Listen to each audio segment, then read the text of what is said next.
Hello, my name is Keith Haswell and I'm a professional astrologer with 38 years experience in the business.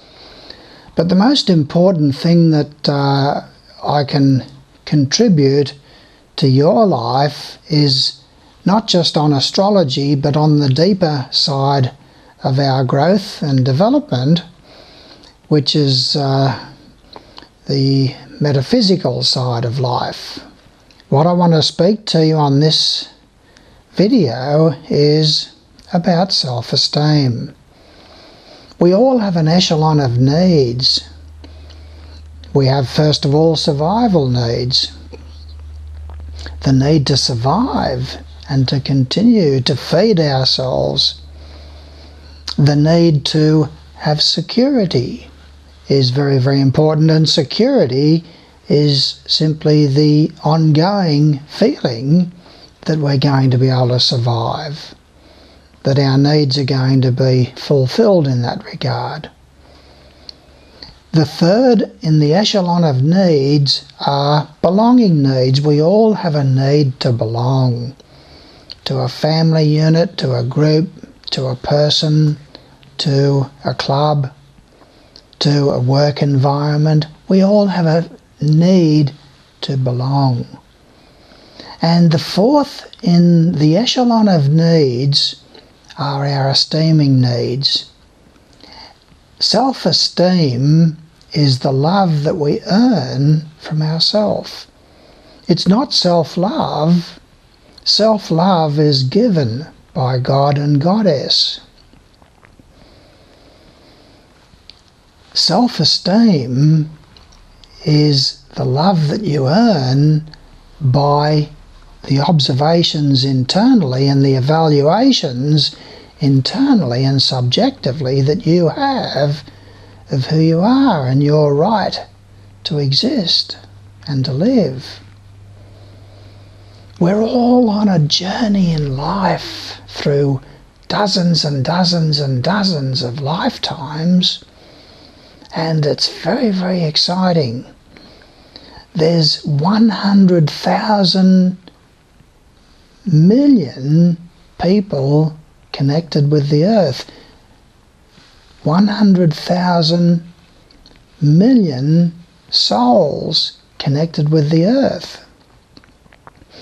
There's 6,000 million of us in incarnation at this time. 6 or 7,000 million of us in incarnation at this time. So the rest of them are out of incarnation at the moment. And we come in and out of incarnation with great rapidity. And we're all on a journey to become more of who we really are. We all have a piece of the divine inside of ourselves. And so what I want to speak with you about is your self-esteem and what it means, and how do you fulfill the need for self-esteem. And as we grow, we start to work into the mental plane, into the realm of ideas and concepts. And as our ideas and as our thinking processes become more and more refined, we then start to think about things deeply and think about the complexity of life and the meaning of life and the purpose and objective of existence. And I want to share with you a beautiful poem that I wrote a few years ago. I wrote about 17 poems in a matter of about a month. They just flowed through me. And this one here is a beautiful poem that I want to share with you. It's called Awe and Wonder. I lay upon a mountain top one clear and starry night, and wondered about the stars in view. It didn't seem quite right what science was saying about it all just being there by chance. Some accident, they said, that's all. Not worth a second glance. I thought about this for a while.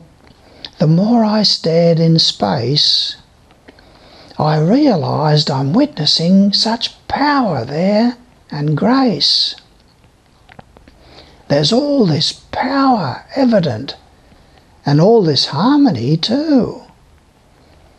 There had to be a purpose there, though explanations few. I drew upon my deeper sense. The answers came back sure, that what I'm seeing way up there, 'tis reflection of God's law. There's too much complexity there, I thought, for it to be by chance. And so began a journey. I must, I thought, enhance my understanding of the divine. You see, I cannot rest. And so I started digging deep. I'm one who loves a quest. It's led me through historic tomes and cosmic science too. My soul seemed hungry for the truth. The answers have been few. One thing, however, I have found, and I know I am right. There is a God, and He loves me, and you, with all His might. So come and join the quest, my friend, and then from mountains high we'll shout about our love for God and Goddess, so others also try to find their way along life's path, so they can take a start to unfold the mystery of God and Goddess that's resting in their heart. Thank you. And now to get on to the topic of self-esteem. Self-esteem, when you talk with people about it, well, self-esteem is esteem that you have for yourself. It's the estimation that you have of yourself. But if you ask what it is, they just say, well, you know. Next question. The reason why self-esteem remains mysterious is because it is a value judgment. And we live in a set where judgments are looked upon as being judgmental, and that we shouldn't judge. But there's a big difference between value judgments and being judgmental. Being judgmental hurts, but value judgments are the relative placement of discernments, evaluations, and opinion. But because of this gag rule, what you might say, that we live within our society, self-esteem remains elusive. The second reason why self-esteem remains elusive is because all of your feelings and all of your emotional responses are predicated upon your level of self-esteem, your subjective appraisal of self.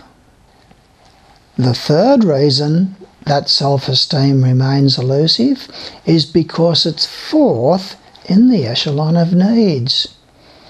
We have first our survival needs, secondly our security needs, thirdly our belonging needs, and fourth is our esteeming needs. And so therefore we think that because it's fourth in the echelon of needs, that it's not important.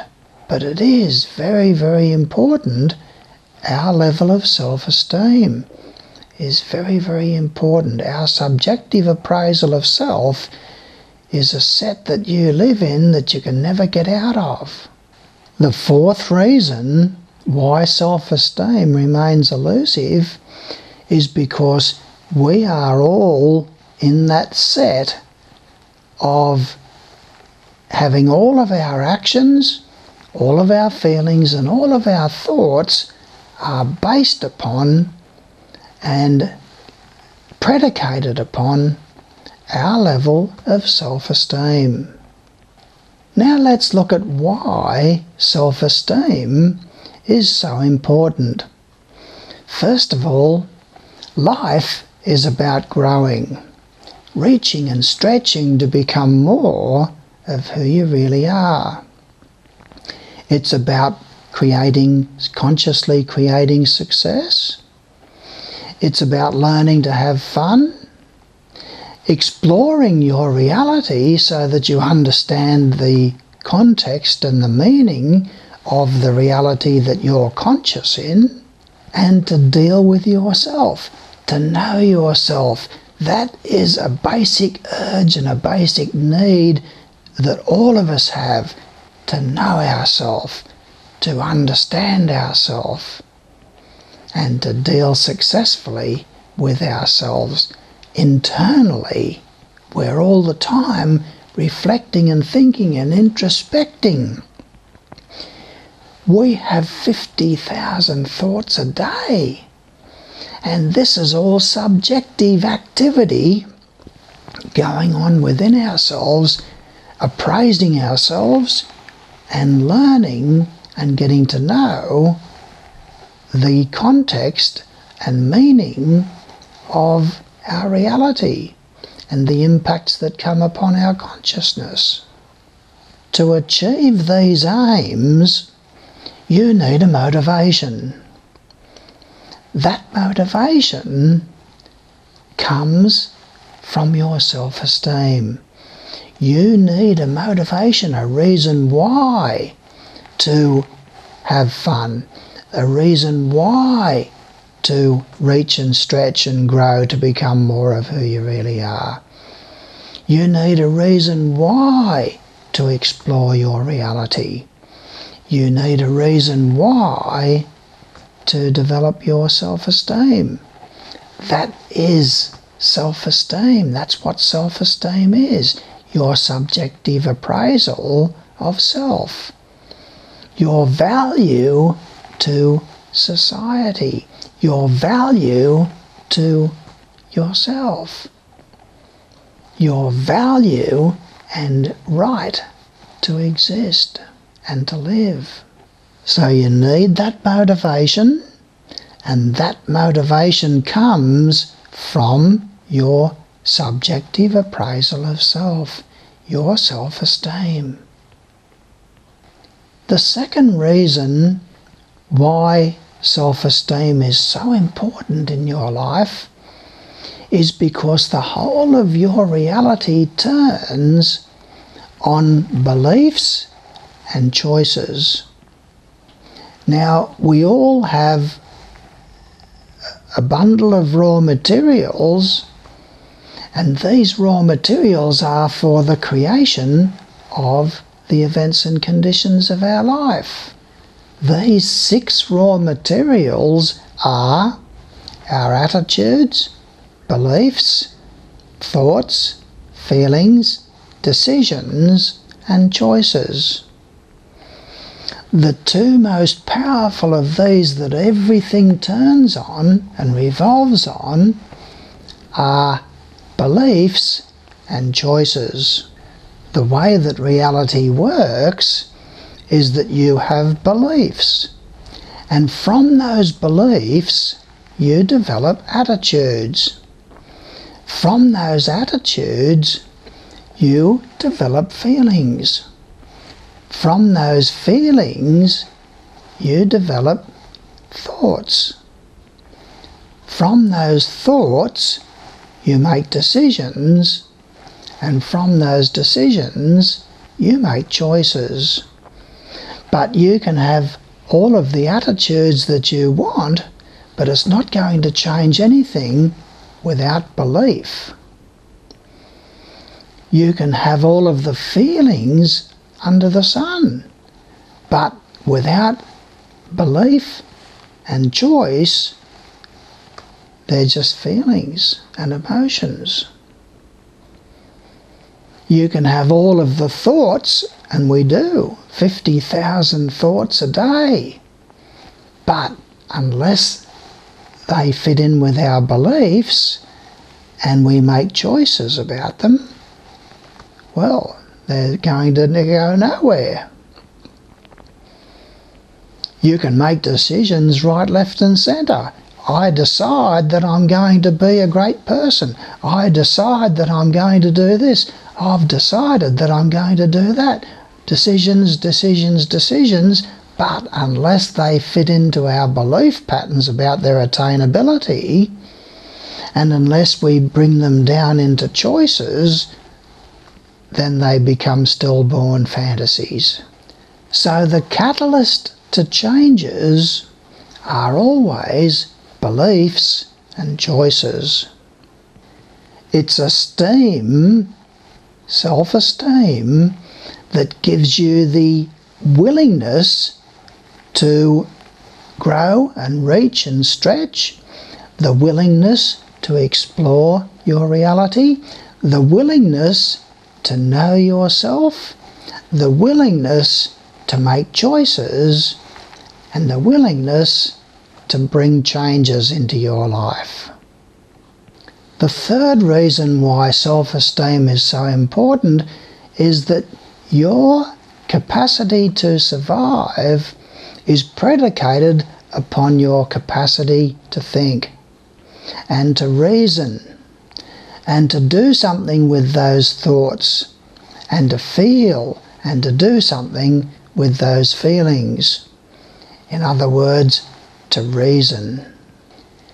In order to progressively think and feel, you need to be able to evaluate your thoughts and your feelings and the impact that your thoughts and feelings are having upon yourself and upon your reality.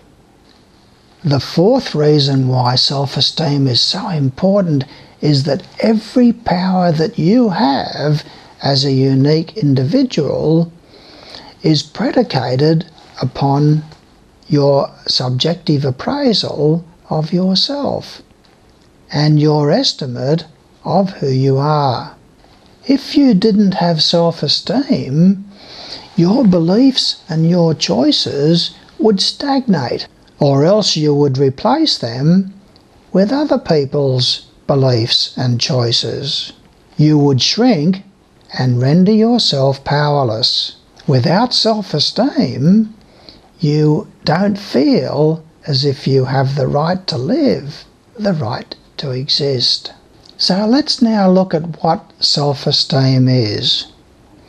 There are 7 ingredients to self-esteem, and as these 7 ingredients are alchemically mixed in the subjective side of yourself, out of them comes your subjective appraisal of yourself, your evaluation of your fitness to exist, to live, and your contribution to society. The first of these ingredients is the determination to be powerful. Power is the capacity to act and the willingness to act. The second ingredient is your ability to think and feel and to do something with those thoughts and feelings and to think and feel deeply. You can miss something that's very, very important, a very important message from a book, unless you think and think deeply. You can miss the beautiful sunset and the gift of a beautiful sunset and the smell of a rose by not feeling deeply. The third component of self-esteem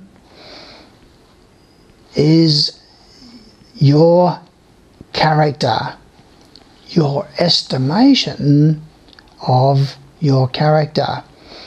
Your character is a combination of your ideals and boundaries that you set upon yourself. Now, we all have ideals, but ideals are things that we aspire to, knowing full well that we'll never attain them fully. Principles and values are the boundaries that we set upon ourselves, and these are honesty, integrity, trust, idealism, hope, punctuality, reliability, trust. The evaluation of our character is determined by the regularity by which we adhere to our principles and values. Are we only honest when it suits us? Are we only caring when someone else is watching? Are we only sharing in order to get something from that person? Are we only intimate when we want to try and manipulate and control and dominate somebody? Are we only trustworthy when we think that by not being trustworthy that we'll get caught? The fourth component of self-esteem is the desire and the willingness to seek understanding and meaning, and to seek perception and conception. In other words, to give birth to something new and original.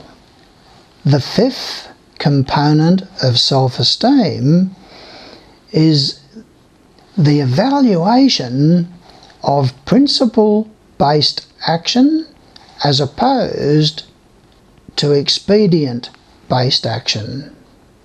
What can I get away with?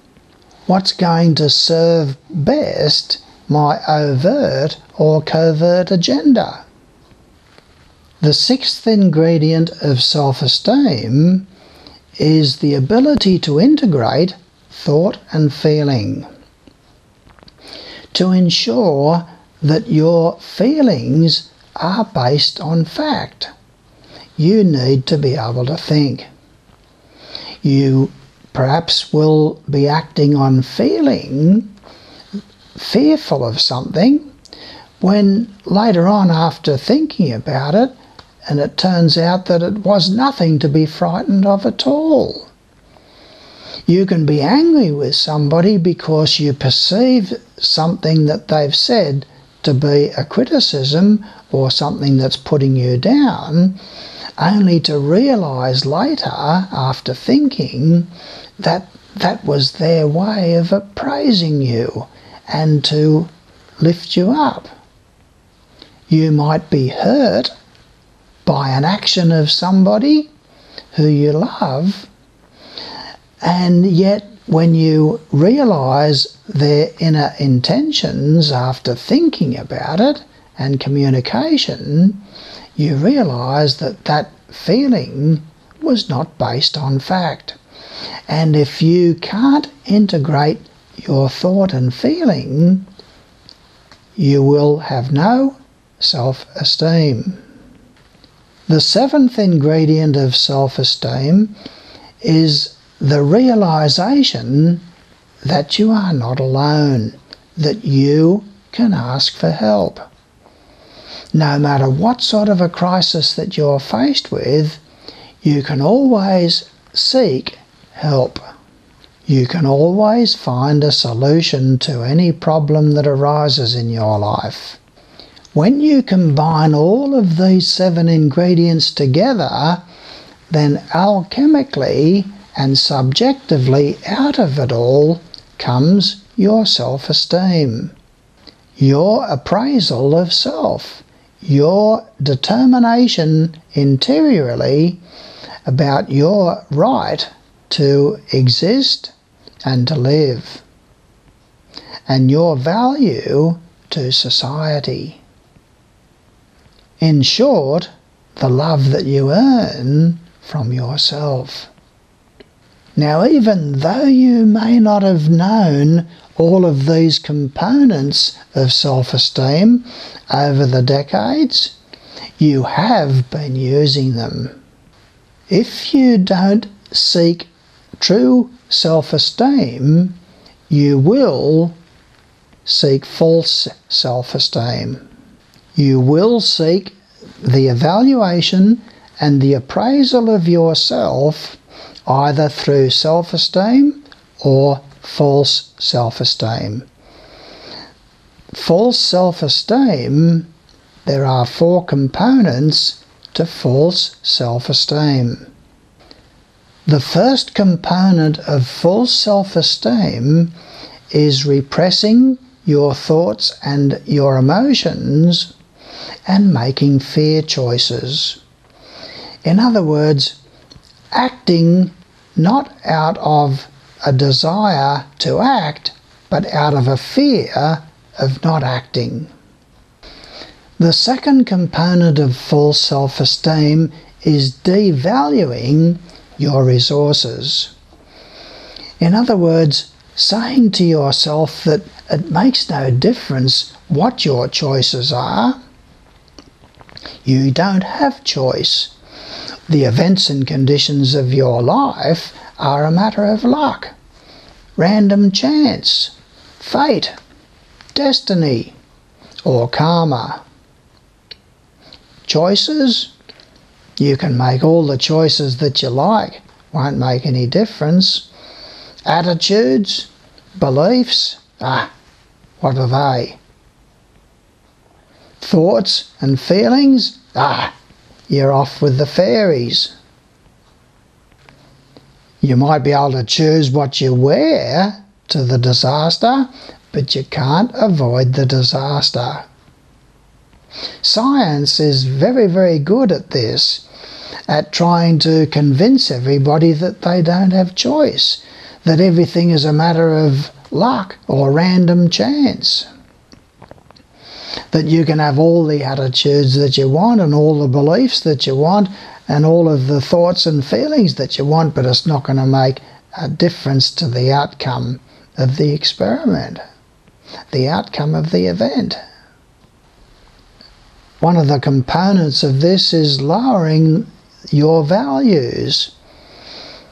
You don't have integrity as far as your job is concerned, but you turn up on time, you wear all the latest fashions, you're polite to everybody, you're nice to the boss, you only take the right amount of time for your lunch break, and you go to all the social functions connected with the job. But your integrity, your trust, and your practicality, organisational ability, and leadership qualities are just not there. The third component of false self-esteem is living on aspiration and intention. You know, when I retire, I'm going to start an orphanage. I'm going to use my money, my superannuation, to help the needy. Someday, I'm going to be a great person. Someday, I'm going to invent something that's going to change the world. Someday, I'm going to be great. And so therefore I want the appraisal, and I want the recognition, and I want the praise now. from everybody. A classic example of living on aspiration and intention: will you lend me $500? No. Well, if I had $500, I'd certainly lend it to you. In fact, you wouldn't even have to ask. If I had $500, I'd give you half of it. The fourth component of false self-esteem is seeking outside validation. The validation of others in order to make me feel as if I have a right to exist, a right to belong to society. It's okay to seek outside validation, the appraisal of others, but not as a source of your self-esteem. It's okay to seek that as feedback, as a feeling of what other people are feeling about you and thinking about you and what their appraisal is of you, but not as a source of your self-esteem. If you are seeking their appraisal, the validation of outside others, then that is false self-esteem. So that gives you an idea now of what self-esteem is, why it's important, why it's elusive, the components of it, and what damage that false self-esteem does to you. And I have in my intensives CDs on self-esteem, and in there I take you a step further, 2 steps further. I give you techniques that you can utilize in order to ensure and develop your self-esteem and to raise your self-esteem. And I also take you on a beautiful meditation. They're all part of my intensives, online intensives. It's been nice to have this opportunity to be able to talk with you here. And it's just such an important topic, self-esteem. Look, all of us are in life in order to be able to reach and stretch and grow to become more of who we really are. We're all out to successfully integrate ourselves into society. We're out to fulfill our needs of survival and security and belonging and esteeming needs. We're all in life. We've lived dozens and dozens and dozens of lives before. We all have a piece of God and Goddess inside of ourselves. That piece of God and Goddess that we have inside of ourselves gives us all of the properties, all of the qualities and all of the powers of God and Goddess inside of ourselves now. Our task is to recognize that fact and to unfold those powers. This is the purpose and the reason of life. And there's 100 million of you who are on the crest of the wave of evolution. And you are working to become more of who you really are. Working to step off the path of ordinary evolution onto the path of hastened evolution called initiation. You have made that decision in past lives. That's why you're viewing and watching this video. So I urge you to knuckle down to the task at hand and to realize that all of us are signed up for this series of reincarnations in order to reach a level of relative perfection, at which point we can move on into higher dimensions of reality that are beyond the human level altogether. It's very, very exciting when you start delving into the purpose of life and reincarnation and astrology and the complexity of you. To understand that you have purpose, that you have meaning, you have a contribution to make to society. You can help to change the world by changing your inner self. There's so much there to learn. There are things that you don't know about God and Goddess, the knowing of which will change everything. There's things that you don't know about the nature of reality and your place in that reality, the knowing of which will change everything.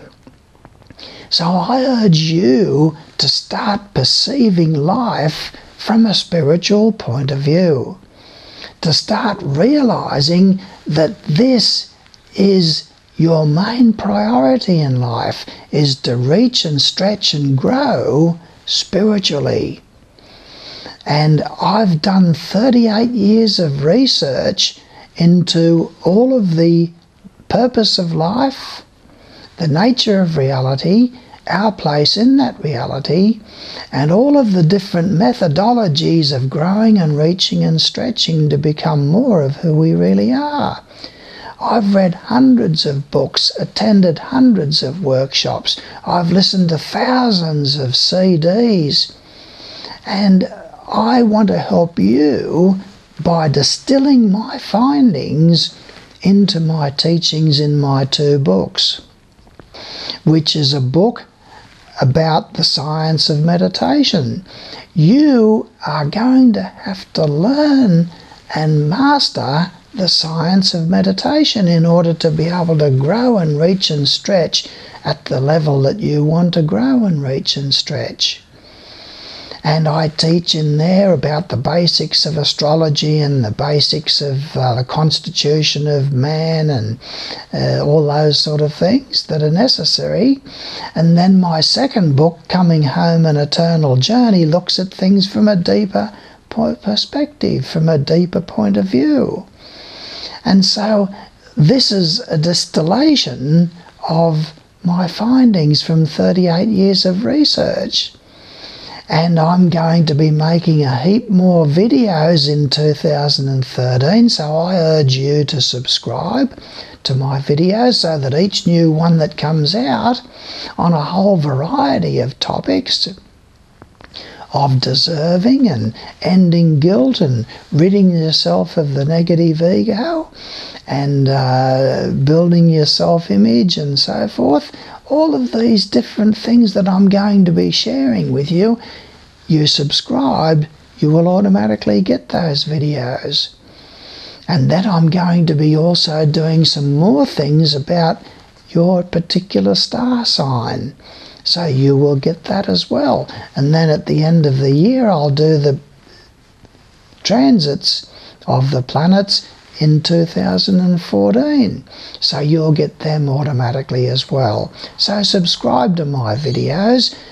Get stuck into my videos that I've already done and develop and expand your understanding so that you can build your self-esteem, your subjective evaluation of yourself, so that you can start to perceive life from a spiritual point of view, so that you can jump off the path of ordinary evolution onto the path of hastened evolution, and to realize that this is the era of the Goddess.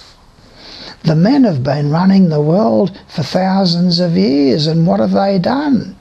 All they've achieved is domination, manipulation, control, crime, and war, and pain, and persecution, and these things have got to come to an end. We as a humanity are not in need of war and crime and fear and poverty. The Goddess is on the way, and with her she brings love and understanding and tolerance and forgiveness and sympathy and patience and trust and idealism and hope and joy and wonder and magic and miracles. So I ask you to jump off the path of ordinary evolution onto the path of hastened evolution. Take the evolution of your consciousness and the expansion of your consciousness seriously. Subscribe to my videos. Watch the ones that I've already got out there for you. And get stuck into having your horoscope done by me, your personal horoscope, where I can tell you how far you've grown from previous lives and what tests that you're facing in this particular lifetime. Get stuck into my intensives because I've done all the hard work for you, and now you can get a distillation of my findings.